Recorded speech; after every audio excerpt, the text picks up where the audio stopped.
Hello students, हम economics के lesson 3 का यहाँ पर स्टडी कर रहे हैं। लेसन 5 चैप्टर 5 पूर्ति की अवधारणा।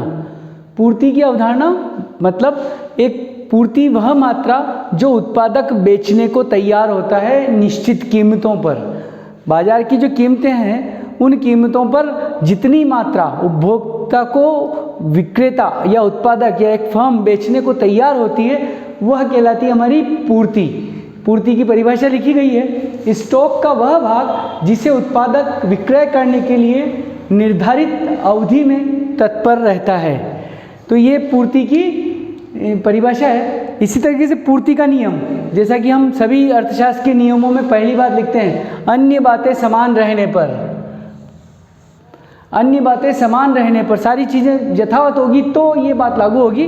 वस्तु की कीमत बढ़ने पर उसकी पूर्ति बढ़ जाती है और कीमत घटने पर पूर्ति घट जाती है। अर्थात वस्तु की कीमत और पूर्ति में प्रत्यक्ष या धनात्मक संबंध होता है।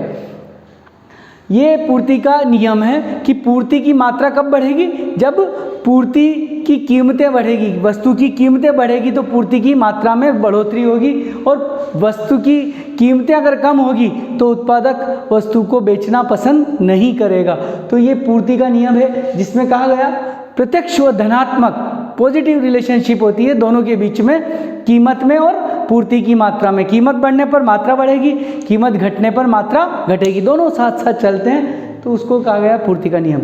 अब यहाँ पर हम पूर्ति को प्रभावित करने वाले तत्व, पूर्ति की मात्रा किन किन बातों से प्रभावित होती है, या पूर्ति की लोच किस किस बातों से प्रभावित होती है, या पूर्ति वक्र में परिवर्तन कब होता है, या पूर्ति में संकुचन या विस्तार के क्या कारण हैं, इन सब कारणों को हम एक साथ यहाँ पर पढ़ रहे हैं।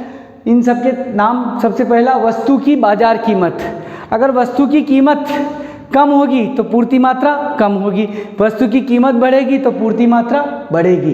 फर्स्ट रीजन ये है। सेकंड, वस्तु के उत्पादन साधनों की कीमत। वस्तु जिन साधनों से मिलकर बनी गई है उनकी कीमतें अगर बढ़ती है तो पूर्ति मात्रा कम हो जाएगी, उन वस्तुओं की साधनों की कीमतें कम होती है तो पूर्ति मात्रा में वृद्धि होगी।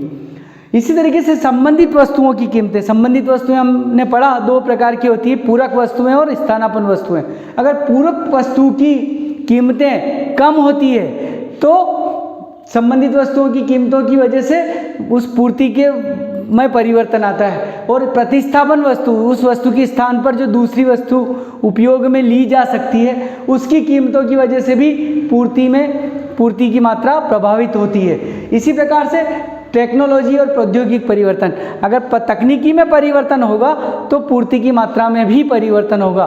तकनीकी की वजह से, टेक्नोलॉजी की वजह से वस्तुओं में या तो क्वालिटी में सुधार होता है या उसकी लागतों में कमी आती है, तो ये कारण भी वस्तु की जो है पूर्ति मात्रा को प्रभावित करता है। विशिष्ट अवसर, त्योहार होते हैं, विशेष मौसम होता है, उन दिनों में निर्धारित वस्तुएं की मात्रा सप्लाई बढ़ जाती है। जैसे बारिश के दिनों में छाते, स्टेशनरी की दुकानें जब जुलाई अगस्त स्कूल खुलते हैं तब, दीपावली के दिनों में रंग रोगन पटाखे की सप्लाई बढ़ जाती है, तो ये विशिष्ट अवसर। इसी प्रकार आगतों की गुणवत्ता, जिनसे वस्तुएं बनती है उसकी रॉ मटेरियल, कच्ची सामग्री की आगत अच्छी है, क्वालिटी अच्छी है, तो उत्पादन लागत कम आएगी तो मात्रा बढ़ जाएगी। इसी प्रकार परिवहन लागतें, अगर परिवहन लागतों की कीमतें कम होती है तो पूर्ति मात्रा में बढ़ोतरी होती है, और एक स्थान से दूसरे स्थान पर वस्तु को भेजने के लिए परिवहन लागतों में बढ़ोतरी हो जाती है तो पूर्ति की मात्रा कम हो जाएगी। इसी प्रकार सरकार की कर नीति, सरकार की कर नीति टैक्स के द्वारा भी पूर्ति की मात्रा को कम ज़्यादा किया जा सकता है। पूर्ति, अगर सरकार कर की दरें कम कर देती है तो पूर्ति बढ़ जाएगी क्योंकि उत्पादक का लाभ बढ़ जाएगा, और कर की दरें बढ़ा देती है, कर ज़्यादा लगाने लग जाती है तो पूर्ति की मात्रा कम हो जाती है। तो ये कारण पूर्ति की मात्रा को प्रभावित करते हैं। इनमें लोच की वजह से भी यही है, परिवर्तन का भी यही है, संकुचन और विस्तार का भी यही है। तो मैंने आपको समझाने का प्रयास किया है। यदि आपको पसंद आया तो लाइक कीजिए, शेयर कीजिए, सब्सक्राइब कीजिए और कमेंट्स कीजिए। धन्यवाद।